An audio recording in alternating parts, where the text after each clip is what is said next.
Anyway, તો ગઈકાલે આપણે જે અભ્યાસક્રમ લખ્યો એના સંદર્ભમાં આપણે પહેલા યુનિટની અંદર બે ભાગમાં આપણે વાત કરવાના છીએ. એક તો સામાજિક વિચાર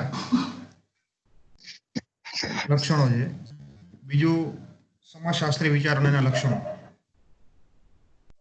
ત્રીજો મુદ્દો સામાજિક વિચાર અને સમાજશાસ્ત્રી વિચાર વચ્ચેની તુલનાની વાત એ આપણે કરવાના છે. પણ આ ત્રણેય મુદ્દા છે, એ ત્રણેય મુદ્દાની અંદર પરીક્ષાના સંદર્ભમાં આપણે વાત કરીએ તો સામાજિક વિચારનું એટલું બધું મહત્વ વર્ચસ્વ છે નહીં.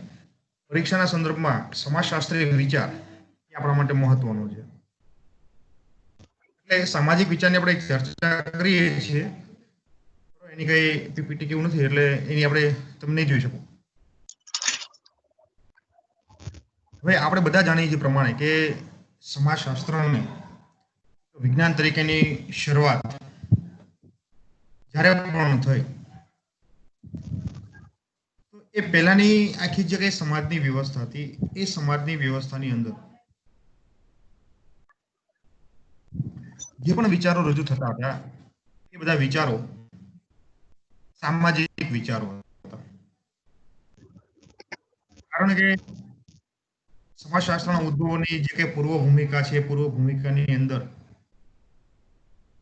આપણે ચર્ચા ની અંદર કરીએ, પણ આપણને બધાને યાદ નહીં હોય. કારણ કે 14મી સદીની અંદર આપણે જાણીએ પ્રમાણે સમાજશાસ્ત્રને એક વિજ્ઞાન તરીકે સ્થાપિત કરવા માટે ઇબ્ન ખલ્દુન નામના વિદ્વાને પ્રયત્ન કર્યો હતો, પણ એ પ્રયત્ન એટલો બધો સફળ એ રહ્યો નહોતો. કારણ કે એમની પાસે જે કઈ વિચારો રજૂ કરવા માટેની જે વૈજ્ઞાનિક પદ્ધતિ હોવી જોઈએ, એ વૈજ્ઞાનિક પદ્ધતિ એમની પાસે નહોતી. અને એટલા માટે એમને એ બધા વિચારોને વિજ્ઞાન તરીકે એ સમાજશાસ્ત્રની અંદર સ્થાન એ આપી શક્યા નહીં. એ 14મી સદીથી લઈને 15મી સદી, 16મી, 17મી, 18મી ને 19મી સદીની અંદર કોમ્ટે જે પ્રયત્નો કર્યા, અને એ પ્રયત્નોના અંતે પ્રત્યક્ષવાદ નામની પદ્ધતિના આધારે સમાજશાસ્ત્રને એક સામાજિક વિજ્ઞાન તરીકેનો દરજ્જો મળ્યો છે, એવું આપણે બધા જાણીએ છીએ. મારો સવાલ એવો છે કે 1838 પહેલા સમાજનો અભ્યાસ થતો હતો, સમાજ અંગેના વિચારો રજૂ થતા હતા,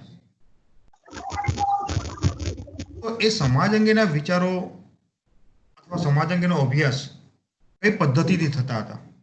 ખ્યાલ છે કોઈને?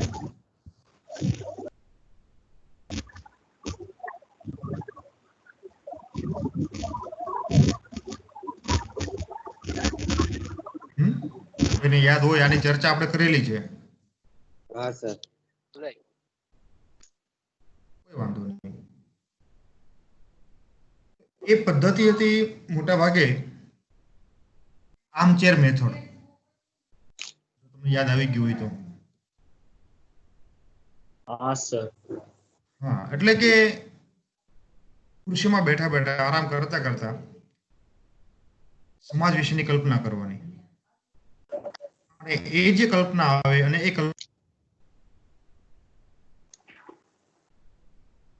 વિચારો રજૂ કરવાના. હવે આવી જે અભ્યાસની રીત છે, એ અભ્યાસની રીત સ્વાભાવિક રીતે કોઈ પણ સમજી શકે કે સંપૂર્ણ અવૈજ્ઞાનિક રીત છે. કારણ કે કલ્પના તો તમે હું પણ કરી શકીએ. એના માટે કોઈ વૈજ્ઞાનિક પાસું કે વિશિષ્ટ જ્ઞાન, કોઈ ચોક્કસ પદ્ધતિની જરૂર એ પડતી નથી. બરાબર ને? આ આખા લોકડાઉનની અંદર આપણે કલ્પનાઓ જ કરીએ, હજી પણ કરતા આવ્યા છીએ. એટલે એ જે બધા વિચારો છે, એ બધા વિચારો આપણા અવૈજ્ઞાનિક વિચારો છે. આપણા જે વૈજ્ઞાનિકો છે, જે સાયન્ટિસ્ટો છે, ડોક્ટરો છે, કે એ જે કઈ સંશોધન કરે છે અને એના આધારે પોતે જે કઈ પોતાના સ્ટેટમેન્ટો આપે છે, એ બધા સ્ટેટમેન્ટો એ ચોક્કસ પ્રકારના સિદ્ધાંત તરીકે એક વિશિષ્ટ વસ્તુલક્ષી વાક્ય એ સ્ટેટમેન્ટ બને છે, અને એને ચોક્કસ પ્રકારનો પ્રૂફ હોય છે.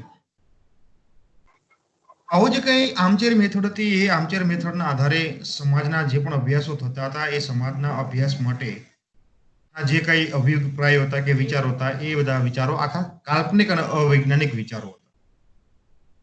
આવા જે કંઈ કાલ્પનિક અને અવૈજ્ઞાનિક વિચારો છે એ વિચારો ને જે પણ અહીંયા મોટાભાગે સ્થાન આપવામાં આવ્યું છે સમાજશાસ્ત્રની વિજ્ઞાન તરીકેની શરૂઆત પૂર્વેના એ બધા વિચારોને અહીંયા સામાજિક વિચાર તરીકે ઓળખવામાં આવે છે.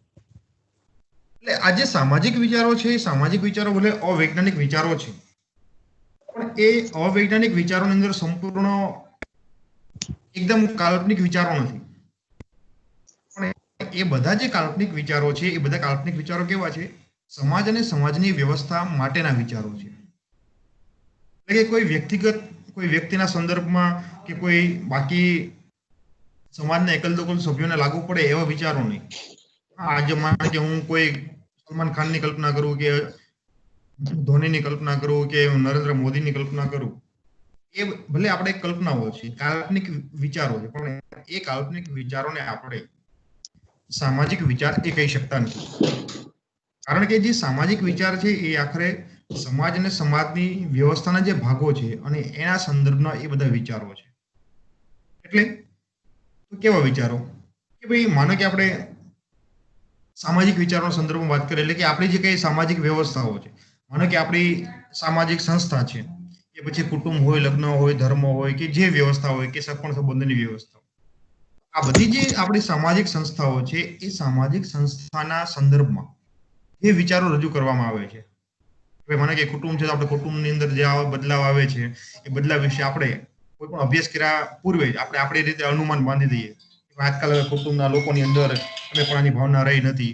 કુટુંબના લોકોની અંદર ઝઘડો થાય છે. આ બધા આપણે માનો કે વિચારો રજૂ કરીએ. એ બધા જે વિચારો છે એ બધા વિચારો એ કાલ્પનિક છે અને એ સામાજિક વિચારો છે.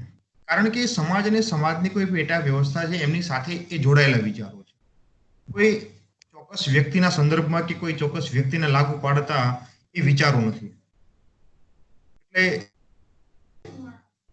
એ સંદર્ભમાં સમાજના મોટાભાગના લોકોને લાગુ પડતા અને સામાજિક વ્યવસ્થાને લાગુ પડતા વિચારો જે છે એવા અવૈજ્ઞાનિક કે કાલ્પનિક વિચારો છે એ કાલ્પનિક વિચારોને આપણે અહીંયા સામાજિક વિચાર તરીકે ઓળખાવીએ છીએ. આવા જે સામાજિક વિચારો છે એ સામાજિક વિચારો સમાજશાસ્ત્રીય વિચારની માટે અથવા તો સમાજશાસ્ત્રને એક વિજ્ઞાન તરીકે એની સ્થાપના કરવા માટે એ મહત્વના માનવામાં આવે છે. કારણ કે આપણે એમ કહીએ છીએ કે એ કાલ્પનિક વિચારો ભલે કાલ્પનિક વિચારો છે પણ એ કાલ્પનિક વિચારો પણ કેવા છે? સમાજ માટેના વિચારો છે. સમાજની સંદર્ભમાં વિચારો. એટલે કે એ વિચારો સંપૂર્ણપણે ખોટા વિચારો નથી. ભલે કદાચ એમનું અસરકારકતા કે એમનું વસ્તુલક્ષી પાસું એ કદાચ બહુ ઓછું હશે. એ વિચારોની અસરકારકતા સમાજના સભ્યોની અંદર ઓછી છે પણ એ વિચારોને આપણે સંપૂર્ણ વૈજ્ઞાનિક અથવા તો કઈ કે મોટા બિન ઉપયોગી વિચાર એ કહી શકતા નથી. સમાજશાસ્ત્રની જે શરૂઆત થઈ સમાજશાસ્ત્રની શરૂઆતના પાયામાં આવા જેટલા પણ સામાજિક વિચારો હતા એ બધા સામાજિક વિચારો એની મહત્વની ભૂમિકા ભજવે છે. ઓગસ્ટ કોમ્ટે જે કઈ પ્રત્યક્ષવાદ નામની પદ્ધતિ આપી અને એ પદ્ધતિના આધારે એમણે સમાજશાસ્ત્રને વિજ્ઞાન તરીકેનો દરજ્જો આપ્યો. તો એ દરજ્જો આપવા માટે પણ એમણે પ્રત્યક્ષવાદનો અભ્યાસ કરવા માટે કે પ્રત્યક્ષવાદના આધારે સમાજનો અભ્યાસ કરવા માટે આવા જે કાલ્પનિક વિચારો હતા એ કાલ્પનિક વિચારોનો એમણે આધાર લીધો. એ જ કાલ્પનિક વિચારોની અંદર એમણે જે કઈ તથ્યોનું જોડાણ કર્યું કે જે કઈ વાસ્તવિક પાસાઓ હતા એ વાસ્તવિક પાસાઓને જોડી અને જે કઈ વિચારો છે એ વિચારોને કઈ કે મોટા ભાગેનું રિનોવેશન કરીને અને એમને સુધારા વધારા કરીને પરિવાર એ સમાજને સમક્ષ મૂક્યા. અને આવા જે વિચારો છે એ વિચારોને સમાજશાસ્ત્રીય વિચારો તરીકે ઓળખવામાં આવે છે. એટલે કે આપણા સામાજિક સંશોધનની અંદર મોટાભાગે એક ઉપકલ્પનાનો ખ્યાલ આવે. તમે 12 નંબરનું પેપર ભણશો એટલે એની અંદર આખો આ ઉપકલ્પનાનો આખો ખ્યાલ આવશે ભણવાનો તમારો. એ ઉપકલ્પના એટલે શું છે? ઉપકલ્પના એટલે કે વ્યક્તિનું એક ભાગની એ કલ્પના છે.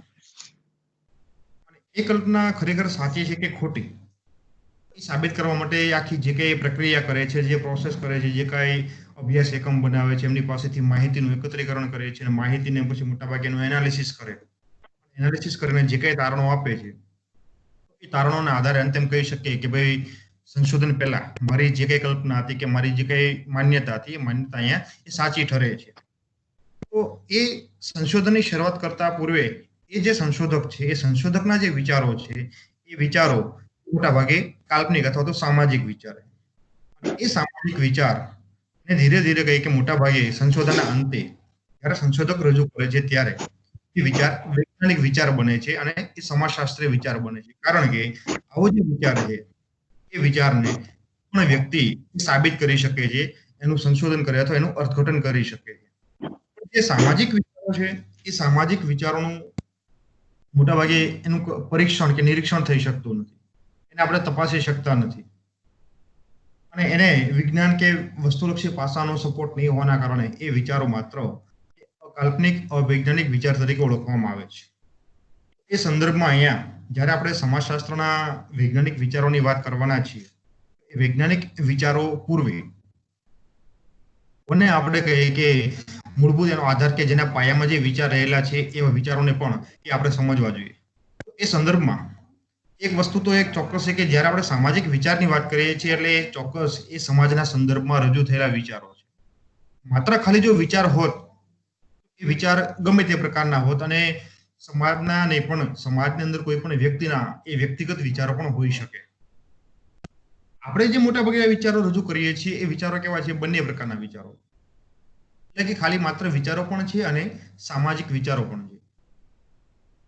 જ્યારે આપણે કહીએ કે કોઈ વ્યક્તિના સંદર્ભમાં આપણું સ્ટેટમેન્ટ આપીએ છીએ કે આપણે આપણા વિચારો રજૂ કરીએ છીએ તો એ માત્ર વિચારો. અને જ્યારે આપણે સમાજના સંદર્ભમાં કોઈ સ્ટેટમેન્ટ આપીએ છીએ કે કોઈ વિચાર રજૂ કરીએ છીએ તો એ વિચારો આપણા સામાજિક વિચારો છે. આવા જે સામાજિક વિચારો છે એ સામાજિક વિચારોની કેટલીક એવી ખાસિયત પણ રહેલી છે. એમ કે પહેલી ખાસિયત કે સામાજિક વિચાર છે એ સામાજિક વિચાર એ સમાજ અને સમાજની પેટા વ્યવસ્થાને લાગુ પડતા વિચારો છે. બીજી બાબત છે કે સામાજિક વિચાર છે એ સામાજિક વિચાર સમાજની જે અમૂર્ત વ્યવસ્થા છે એ અમૂર્ત વ્યવસ્થામાંથી ઉદ્ભવતા વિચારો છે. ત્રીજી બાબત કે આજે સામાજિક વિચારો છે એ સામાજિક વિચારોનું કોઈ લેખિત સ્વરૂપ જોવા મળતું નથી, પરંતુ તેનો ઉદ્ભવ સમાજની કઈ કે જે કઈ પરંપરાગત રૂઢિ રિવાજ કે એના ધાર્મિક મૂલ્યો, આ જે બધી બાબતો છે એ બધી બાબતોમાંથી ઉદ્ભવતા વિચારો છે. એટલે કે એક સાદી ભાષામાં આપણે કહી શકીએ કે આપણા જે કઈ કુટુંબના કે ધર્મના કે સગપણ સંબંધના સંદર્ભમાં કે લગ્નના સંદર્ભમાં જે આપણા રિવાજો છે, જે કઈ આપણી રૂઢિઓ છે કે જે કઈ પરંપરાગત માન્યતાઓ છે, આ બધી બાબતોને આપણે એ સામાજિક વિચાર તરીકે ઓળખાવી શકીએ છીએ. અને છેલ્લી મહત્વની ખાસિયત કે સામાજિક વિચારો છે એ સામાજિક વિચારોનું અનુસરણ સમાજના સભ્યો એ સહજ રીતે કરતા આવ્યા છે. એટલે કે આવા જે વિચારો છે એ વિચારોને સ્વીકારવા માટે અથવા એને અપનાવીને સમાજના સભ્યો એ પ્રમાણે વર્તન કરવા માટે એને કોઈ સભાનતાપૂર્વકનો પ્રયત્ન એ કરવો પડતો નથી. કારણ કે એનું જે સમાજીકરણ થાય છે એ સમાજીકરણના આધારે જ એમની અંદર આ બધા વિચારો એ ઓટોમેટિક બનાયેલા હોય છે અને એ પ્રકારે પોતાનું વર્તન એ પોતે કરતા આવ્યા હોય છે. આવી 3-4 ખાસિયતો એ સામાજિક વિચારની જોવા મળે છે અને આવો જે સામાજિક વિચાર છે એ સામાજિક વિચાર ધીરે ધીરે કઈ કે એ અવૈજ્ઞાનિક પાસામાંથી વૈજ્ઞાનિક પાસા તરફ એનું પરિભ્રમણ થયું અને અંતે એને આપણે એક વિજ્ઞાનના સિદ્ધાંત તરીકે અથવા એક વસ્તુલક્ષી વિજ્ઞાન તરીકે એને આપણે ઓળખાવી શકીએ છીએ.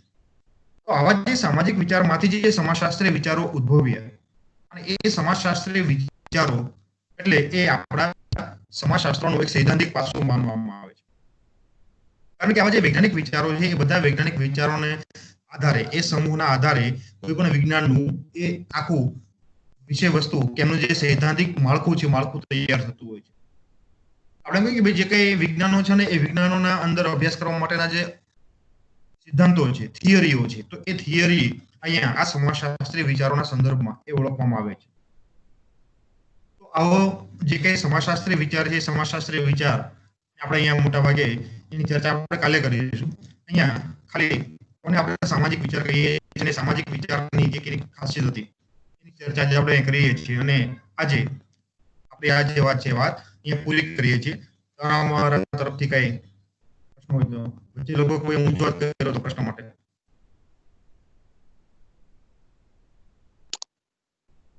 સર હા બોલ. ઓલું તમે અત્યારે ઓલું કર્યું એ તમે પોસ્ટ કરશો કે અપલોડ કરશો? હું અપલોડ કરીશ એટલે તમને ઓટોમેટિક એક્ટિવિટીમાં છે નોટિફિકેશન આવશે તમારે. હમ એક્ટિવિટી શું છે કે આપણે આજે ટીમ છે, આપણો જે ક્લાસ છે, હમ. ક્લાસની અંદર આપણે જે કઈ એક્ટિવિટી કરી તમે કરો કે હું કરું એ બધી એક્ટિવિટી તમને ત્યાં નીચે દેખાશે. એ રીતે આપણે એક્ટિવિટીમાં ઓલું આપણા ક્લાસરૂમની અંદર આપણે જે એક્ટિવિટીમાં કઈ પ્રવૃત્તિ કરીએ હા એ બધી આપણે દેખાય. એ જ આપણો ક્લાસ ને ક્લાસની અંદર તમે ને હું જે પણ એક્ટિવિટી કરી એ નીચે દેખાશે. એમ અત્યારે તમે ખોલશો બરાબર, તમારી એક્ટિવિટી ઉપર ક્લિક કરશો તમે એટલે સાઈડમાં તમને જે એક્ટિવિટી થઈ એ બધી બતાવતી હશે ત્યારે.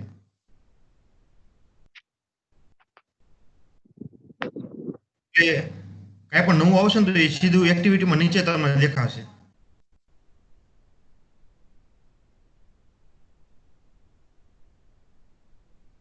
માત્ર જે અહીંયા તમને બતાવું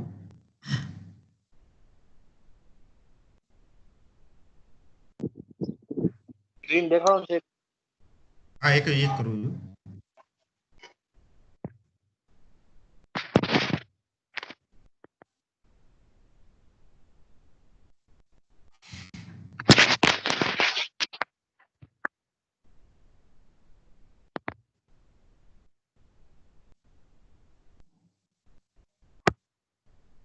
દેખાણી સ્ક્રીન? હા સર. જો તમે હા જોઈ સર શકો છો. દેખાણું.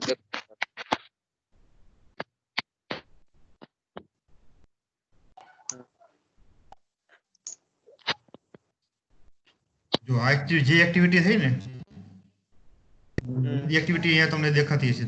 11 જુલાઈ, 13 જુલાઈ, 14 જુલાઈ. હા દેખાણું. કઈ જગ્યાએ? આ હા સ્ક્રીન ઉપર નથી દેખાતી? અહીંયા સાહેબ નેટ નો થોડોક પ્રોબ્લેમ. સ્ક્રીન ઉપર છે લખેલું. તો અત્યારે એક મેસેજ છોડ્યો મેં, તમને દેખાતો હશે. હા સર આવ્યો. Good morning. એ અત્યારે મેં જે કઈ વર્તન કર્યું, જે કઈ રીત એક્ટિવિટી કરી એ તમને એમાં ત્યાં દેખાશે.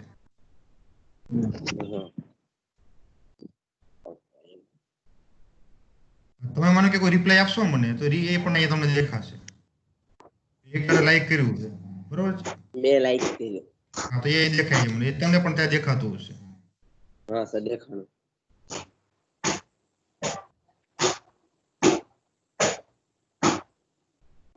એટલે જો આ ફાઇલ્સમાં જવાનું.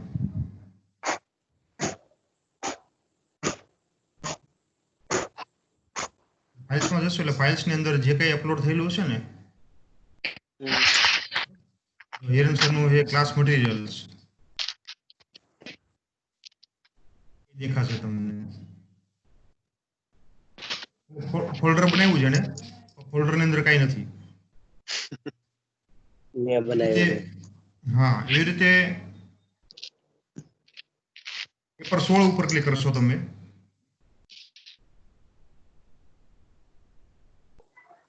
એમાં ફાઇલ્સમાં જશો તમે.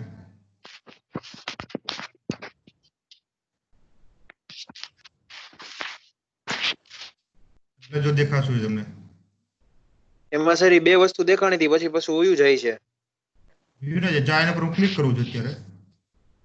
હા સર વયું જશે હો સર. એક જા બે ક્લિક વાર કર્યું કે નહીં જોઈ લઈએ આપણે. દેખાણું જુઓ. જો સર આવું આવે. મારે પણ આવું આવે છે. આ એનું કારણ એ છે હા આ લખાણ જ છે પણ એમાં એવું છે આ ફોન્ટનો પ્રોબ્લેમ છે. ફોન્ટ ચેન્જ થઈ ગયા છે. હા એવું છે. મારે એવું જ આવે છે. એટલે એ ફાઇલ તો તમને દેખાય જ છે એનું હું તો સર દેખાણું? ઓલું કરું છું ગાયબ જ થઈ હા જાય સર છે. દેખાણું. બે દેખાડે ને પછી બધે- ગાયબ થઈ જાય છે. Hello sir. હા હા બોલો. હા સર આ પીડીએફ સર WhatsApp માં સેન્ડ કરી દેજો ને. વોટ્સએપ ઓન છે વાપરતો? વોટ્સએપ માં સેન્ડ સર કરી દે WhatsApp ગ્રુપ નહીં માં. વાપરતા. સર વોટ્સએપ નથી વાપરતા. ટેલિગ્રામ વાપરો. નથી વાપરતા. હા તો સર બધી બાબત મેં મગાઈ લો આ ગ્રુપ જે PDF ને વોટ્સએપ જે PDF ને એવું છે કે નહીં એ તમને અહીંયા જોવા મળશે. અહીંયાથી તમે ડાઉનલોડ કરીને પછી તમારી રીતે તમે શેર કરી શકો છો. કઈ ઓકે જગ્યાએ અથવા તો તમે ટેલિગ્રામ યુઝ કરતા હો તો ટેલિગ્રામ ની અંદર આપણે આપણું ગ્રુપ બનાવી નાખીએ અને એમાં મોકલી દઈએ. હા સર ટેલિગ્રામ બરોબર ને? તો ટેલિગ્રામ આપણે હા બોલ. હા સર હું ગ્રુપ બનાવી નાખવા આજે. એમાં પેપર 16 માં હું ફાઇલ્સ માં જાઉં છું ને તો પેલા બે દેખાડે છે ઓલું હા. પછી ઈ બે ગાયબ થઈ છે. ઈ બે ગાયબ થઈ જાય સર. ગાયબ તો નહીં, આ જો મને તો દેખાણું અહીંયા. આ સર તમને પેલા કરી દેખાડું. ફૂલ નથી સર આમ પેલા બે દેખાડે. જો તમે હું દેખાડું પેલા તમે બોલો. ગ્રામીણ સમાજશાસ્ત્ર લખેલું આવે પણ ડાયરેક્ટ ગાયબ થઈ જાય સર. એ બે લખેલું પેલી ફાઇલ દેખાય તો આપણે કેમ લખેલું એવું તમારે આ ગ્રામીણ આ એવી રીતે પછી તરત ફાઇલ થઈ જાય પછી એમ લખેલું હોય empty એમ ઓલું સ્ટુડન્ટ્સ કેન નોટ સી એવું નથી આવતું લખેલું એવું આવે. એવું આવે સર. હા જોઈ લઉં છું સર. ચાલો બરોબર. સર મારી આ ગ્રામીણ સમાજશાસ્ત્ર વાળું ખોલ્યું પણ એના ફોન્ટ ફેરવાઈ ગયા છે.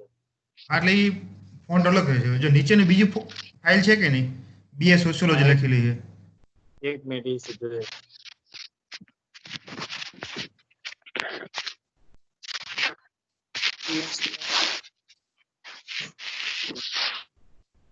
તમે તમારી સ્ક્રીન પર શેર કરી શકો ફાઇલ છો. આ ફોન માં થાય કે તમારા કોમ્પ્યુટર માં છે?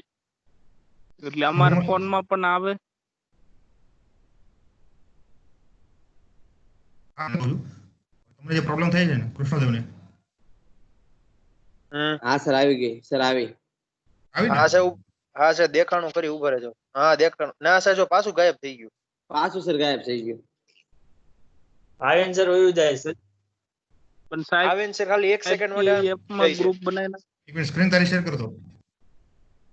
સર તો વોટ્સએપ માં ગ્રુપ છે આપણે તો એમાં સેન્ડ કરી દો ને તો એમાં ગાયબ થઈ જાય છે તો નથી આવતું. સર હું પ્રેઝન્ટેશન કરી શકું આમાં તો તમને દેખાડું હા કરીએ કે? હા દેખાડ ને તું જા. કઈ રીતે છે પ્રેઝન્ટેશન. 3 ડોટ માં જા 3 ડોટ ડિસ્પ્લે હા 3 ડોટ ની બાજુમાં છે એક ચોરસ અને ઉપર એરો હશે ઉપરનો એરો. શેર લખેલું શેર માઇક છે હા, સર. માઇક ની બાજુમાં. માઇક ની માઇક ની બાજુમાં ઓલું બાજુમાં. 3 ડોટ છે 3 ડોટ એમાં ડોટ ક્લિક નહીં. કર તો 3 ડોટ માં પછી પછી એમાં શેર કે નથી લખેલું શેર શેર હા સર એમાં ને ક્લિક કર ને પછી એમાં શેર સ્ક્રીન લખેલું છે છેલ્લો ઓપ્શન હા શેર સ્ક્રીન. હા એમાં ક્લિક કર ને પછી એમાંથી શેર થશે બધાને. જોઈ શકો છો મારી સ્ક્રીન. એક મિનિટ હો, આવે છે સર મારી જોઈ શકો છો? આવી જો ગયું, સર આવે છે. ફરીથી દેખાડો. જોજો સર આ સાહેબ આ ટીમ્સ બરાબર હા પછી આ પેપર 16 આવડું આ જોયું દેખાણું. હાલો તારો વિડીયો બંધ છે. તારો વિડીયો પણ છે પેલા આ